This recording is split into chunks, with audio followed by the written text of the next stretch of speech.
আলহামদুলিল্লাহ আল্লাহ তাআলা শুকরিয়া আদায় করছি যে রব্বুল আলামিন আজকে দীর্ঘ 10 বছর পর একটি সাজানো মিথ্যা মামলায় আমাদের হয়রানি করা হয়েছিল সেই মামলার রায় এইমাত্র প্রকাশ হলো।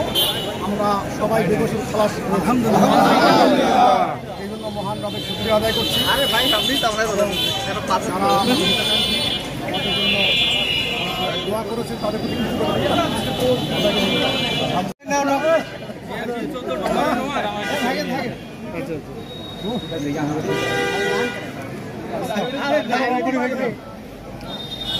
আরে লোক মিষ্টি ভাই আমার পছন্দ রে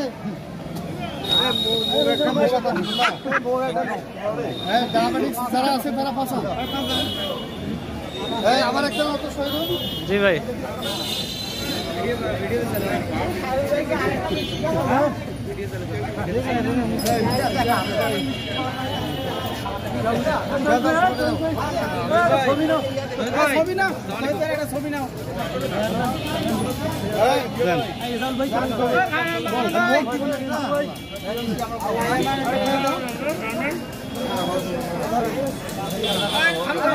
তুলেন